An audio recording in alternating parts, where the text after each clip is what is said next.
ఆయన రాష్ట్ర కాంగ్రెస్ పార్టీకి ఒకప్పుడు పెద్ద దిక్కు. ప్రస్తుతం సీనియర్ మంత్రి.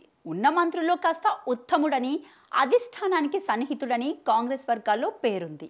కానీ ముఖ్యమంత్రి రాజకీయ నాయకుడు ఉచ్చులో ఆయన కూడా చిక్కుకున్నారు. తనకు పోటీ వస్తారేమోనని భావించిన వారిని అధిష్టానం ముందు అసమర్థులుగా చిత్రీకరిస్తున్న ఆ ముఖ్య నేత సదరు మంత్రిపై బీఆర్ఎస్ కోవట్ అనే ముద్ర వేశారట. మీరు ఉత్తములు కారు అని ముఖం మీదే అన్నారట. అంతేకాకుండా వ్యతిరేక పార్టీలో తన అనుయాయుడిగా ఉండి అధికార పార్టీ వదిలి కేవలం ప్రతిపక్ష బీఆర్ఎస్ని టార్గెట్ చేస్తూ విమర్శలు చేసే ఓ ఎంపీని పురమాయించి మరి ఆ మంత్రిపై ఆరోపణలు గుప్పించి అబాసపాలు చేయించినట్టు కాంగ్రెస్ వర్గాల్లోనే గుసగుసలు వినిపిస్తున్నాయి. కాళేశ్వరం ప్రాజెక్టుకు సంబంధించిన కీలక అంశాలను, డాక్యుమెంట్లను బీఆర్ఎస్ నేతలకు చేరవేస్తున్నారన్న అభియోగం సైతం మోపినట్టు విశ్వసనీయంగా తెలిసింది. ఇటీవలే జరిగిన మంత్రివర్గ సమావేశానికి ముందు ఆయనతో ప్రత్యేకంగా మాట్లాడినట్టు సమాచారం.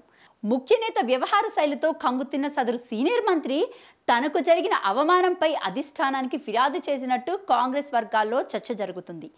మంత్రివర్గ సమావేశం ప్రారంభం కావడానికి గంట ముందు సీనియర్ మంత్రితో ముఖ్య నేత దాదాపు 45 నిమిషాల పాటు భేటీ అయినట్టు సమాచారం. ఈ సందర్భంగా ఒకరికొకరు పరస్పర విరుద్ధ ఆరోపణలు చేసుకున్నట్టు తెలిసింది. కాళేశ్వరం ప్రాజెక్టుకు సంబంధించిన కీలక డాక్యుమెంట్లు కేసీఆర్ చేతికి వెళ్తున్నాయని, ఆయనకు చేరవేస్తున్న వారు ఎవరంటూ సీనియర్ మంత్రిని ముఖ్య నేత నిలదీసినట్టు తెలిసింది. మంత్రివర్గ సహచరుల్లో ఐక్యత లేకపోవడం వల్లే ప్రజల్లో ప్రభుత్వం చులకనైపోయిందని ఆగ్రహం వ్యక్తం చేసినట్టు తెలిసింది. కేసీఆర్కు బీఆర్ఎస్ నేతలకు మనం సహకరిస్తున్నాం కాబట్టే కాళేశ్వరం కమిషన్ విచారణ అనుకున్న విధంగా సాగడం లేదు అని అసహనం వ్యక్తం చేసినట్లు సమాచారం. మనం ప్రతిపక్షాల మీద ఎక్కుపెట్టిన గన్నును వారు మన వైపే తిప్పి కాలుస్తున్నారు అని గట్టిగానే అన్నట్టు తెలుస్తుంది. ప్రభుత్వం దగ్గర ఇంత దారుణమైన పరిస్థితులు పెట్టుకొని కాళేశ్వరం మీద చర్చించినా ప్రయోజనం లేదని వాపోయినట్టు సమాచారం.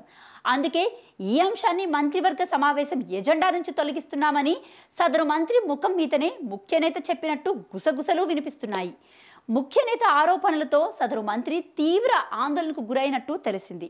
గతంలోనూ ధాన్యం టెండర్లు, ఎగుమతుల పేరుతో తనపై తప్పుడు ఆరోపణలు చేయించారని సన్నిహితుల వద్ద వాపోయినట్టు సమాచారం.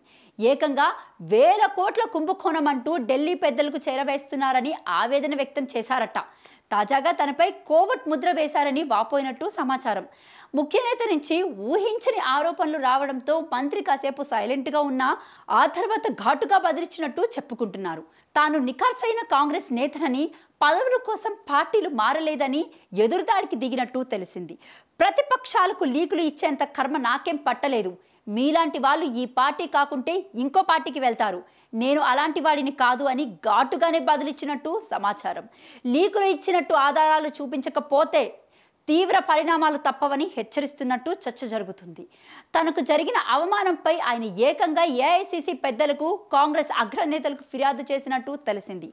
వ్యక్తిగతంగా సోనియా గాంధీకి లేఖ రాసినట్టు ఆ పార్టీ నేతలే చెప్పుకుంటున్నారు. మొత్తంగా మంత్రివర్గం ఏర్పడినప్పుడు ఉత్తముడిగా పేరొందిన సదరు మంత్రి ఇప్పుడు ముఖ్య నేత అణచివేతతో ఉత్తర కుమారుడిగా మారిపోయారని ఆయన సన్నిహితులు వాపోతున్నారు.